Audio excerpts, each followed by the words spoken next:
El dato era más de 100 niños, ¿no? Trabajando en el metro.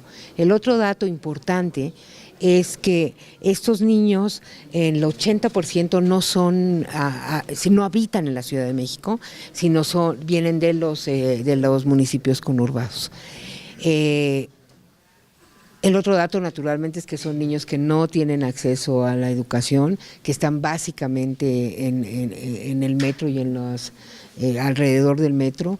En algunos casos, cuando es el mejor de los casos, acompañando a las familias, pero lo que nosotros detectamos fue que el acompañamiento es mínimo, más bien trabajan. O sea, no es nada más que estén desde muy chiquitos, no es nada más que estén junto a las mamás, sino que los ves moviéndose del lado de donde está el adulto, metiéndose a los vagones, transitando por los andenes, vendiendo mercancía, sobre todo, ¿no? Chicles y este tipo de cosas. Entonces, ese diagnóstico se tiene, sabemos que ahí está. Y de hecho se hizo una campaña de difusión el año pasado, ¿no? Sin embargo, esto no ha tenido el impacto que tendría que tener, porque sí es un problema complejo. Por ejemplo, ¿dónde damos? Por ejemplo, los niños las mamás tendrían que tener el acceso a la educación para los niños y a los cuidados infantiles. Pero como vienen del Estado de México y decir, ¿dónde les tienes que dar para que los niños se queden en casa, cuidados protegidos? Pues tendría que ser en el Estado de México y no en la ciudad, ¿no? No porque la ciudad no les pueda dar el servicio, sino porque viven allá. Entonces, el proceso, digamos, se complejiza. Lo que sí hay, ¿no?, es con todo y esto, porque el diagnóstico está dado, es la disposición de que tenemos que hacer algo. Porque como lo decimos, en muchos casos en algunos casos es acompañamiento, pero en la mayoría de los casos no lo es trabajo infantil, y estamos trabajo infantil en primera infancia, porque son niños muchas veces de 5 o 6 años que empiezan ahí en este proceso de incorporación, con grandes jornadas de trabajo, y lo que tenemos que ahí es, de entrada, no criminalizar, ¿no? Sí, porque no puedes criminalizar algo que tiene que ver en muchos casos con la subsistencia, sino la incorporación de un trabajo integral, y por eso vamos a volver a promover que se vuelva a reactivar digamos la agenda de lo que se venía trabajando con este fenómeno, junto con, digamos, en el contexto de la intersecretarial, que es donde está la secretaria.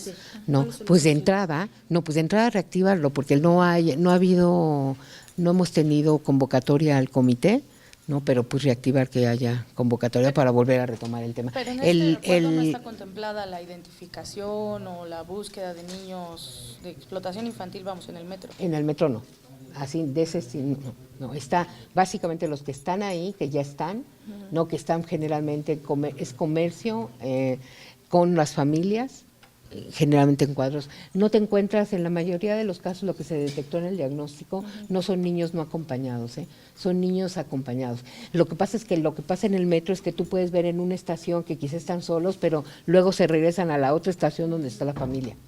Pero no hay, si a diferencia en el acuerdo de esto va a estar contemplado. Sí, está contemplado. Sí. ¿Pero cuáles van a ser las tareas de la comisión? Es decir, ¿cómo identificar a estos niños? En este convenio, no. Esta es agenda, acuérdense, de la Comisión Intersecretarial de Trabajo Infantil. En este convenio tiene básicamente un trasfondo que va con todas las funciones de promoción de la comisión.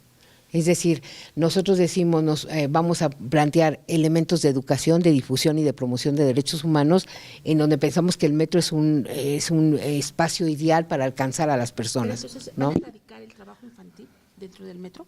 ¿Van a hacer que los papás no los lleven ahí o va a haber alguna sanción? Porque los papás, no les pueden decir nada más, no vayas, porque ellos lo van a seguir llevando, porque necesitan ese dinero. No, por eso te decía, pero la estrategia no viene de la comisión, la estrategia viene de la Comisión Intersecretarial del Trabajo Infantil, contra el trabajo infantil, y la que preside esa comisión es la secretaria Amalia. ¿Qué opina? ¿No? Y la propuesta es erradicar, pero cuando dices erradicar, no es erradicar de nada más separar, sino que tienes que tener, como tú lo dices, una estrategia en donde tú apoyes, porque no puedes criminalizar a las familias, porque básicamente lo que están haciendo es subsistiendo, pero tampoco puedes permitir que los niños desde los 5 años estén trabajando. Menos.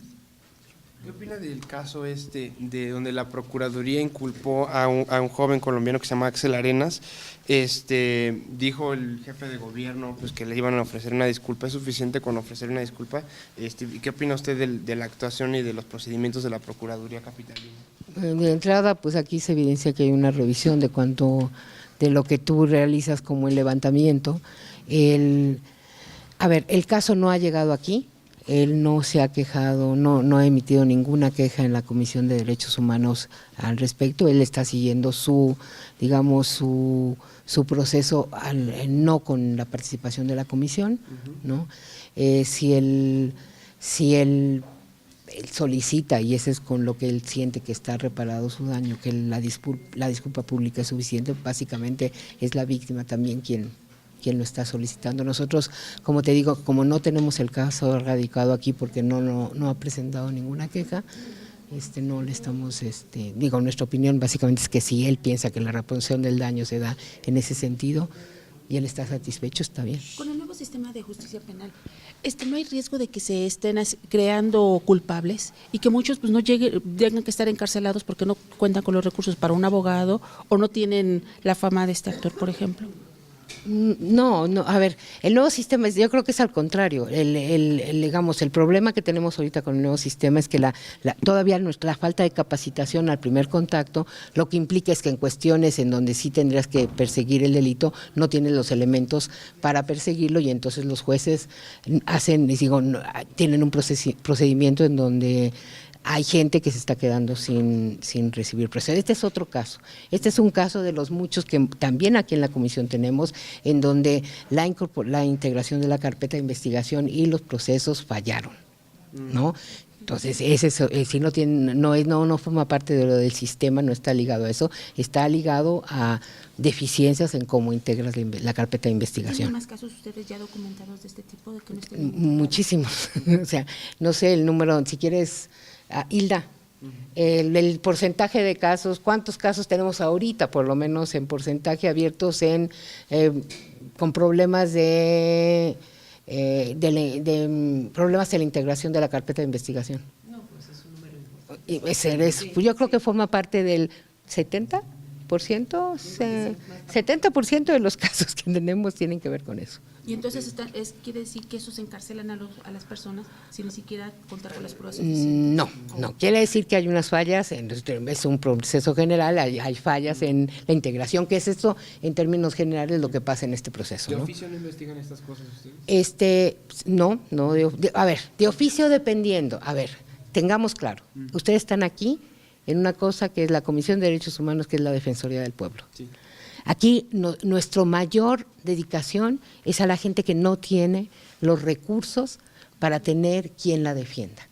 Entonces, por ejemplo, si esta persona fuera una persona de muy pocos recursos, quizá nosotros buscaríamos a la persona para decirle, o abriríamos por oficio. Esto lo conocen ustedes, se sabe en medios, hay recursos, ¿no? Y solamente, claro, si él viene a la comisión y presenta una queja, nosotros naturalmente vamos a incorporarla y a seguirlo.